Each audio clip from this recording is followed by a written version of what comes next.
Izum razmjera, slično kao i mikroskopa, omogućio nam je da razne prirodne objekte možemo lakše ispitati. Razmjer je balans između detalja i kontura, koji su tamo gdje je puno detalja teško vidljive. Isto je i sa demokratskim samoupravljanjem. Što ono u praksi znači, bolje se otkriva u gradovima, opštinama, mjestima, selima, firmama, ulicama i zgradama nego u državnim parlamentima. Samoupravljanje možemo pronaći svuda gdje imamo mogućnost da direktno odlučujemo kako upravljati određenim resursima i nužnim poslovima. Sve ostalo je davanje prava na upravljanje nekom drugom.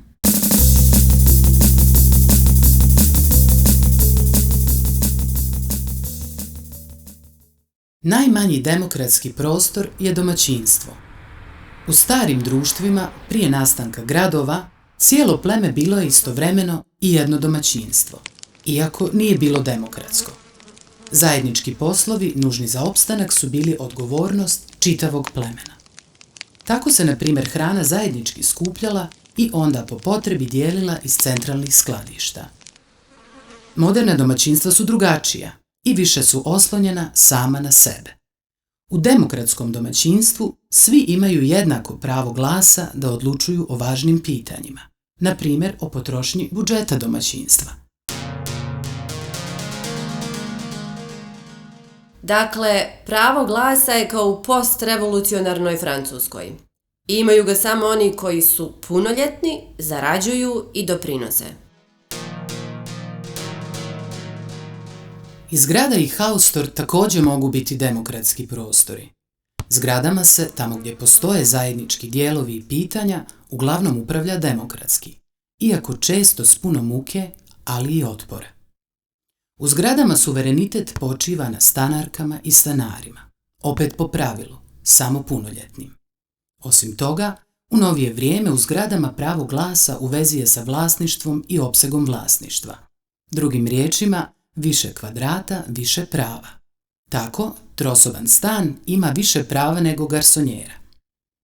Potencijalni problemi demokratske uprave u haustorima su, na primjer, 2 strana studenta koji slabo govore, a još slabije razumiju lokalne jezike, nezgodan i stalno mrzovoljan komšija sa 6.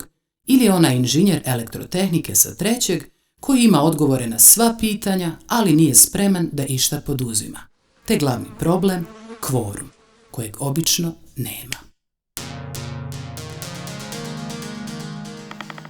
Sreća pa se ne računa po vrijednosti stana, pa da oni koji su renovirali kuhinje i kupatila majoriziraju. Ili se kaže minoriziraju. Demokratski prostori većeg razmjera su grad, opština ili, na primjer, mjesna zajednica, gdje direktno možemo osjetiti kakve posljedice političke odluke imaju na naše živote i na našu svakodnevnicu. Otuda i ideja o pravu na grad. Zamisao je jednostavna.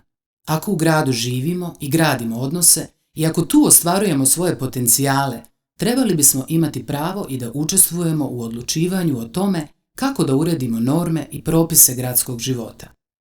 U gradu smo naravno suočeni sa drugim problemima. Kako u milionskom gradu organizovati zajedničko odlučivanje? Ima li neko s periferije pravo da se pita o uređenju gradskog centra?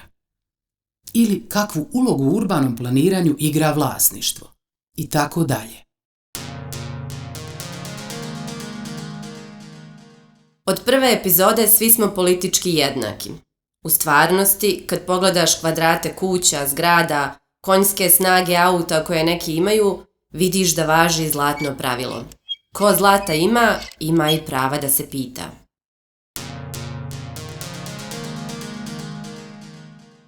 Čak i svemir može biti demokratski prostor. Da miran zajednički život u kvadrantu delta nije lako postići, znamo iz zvjezdanih staza. Ako ljudska vrsta jednog dana ostvari direktan kontakt sa drugim vanzemaljskim vrstama, bit će potrebno dogovoriti se ko kojim danima u sedmici ima pristup Saturnu, a ko Jupiteru, te još 100 stvari. Da zaključimo, oprezan demokratski pristup možda može spriječiti eskalaciju intergalaktičkog konflikta. Demokratija u kvadrantu delta!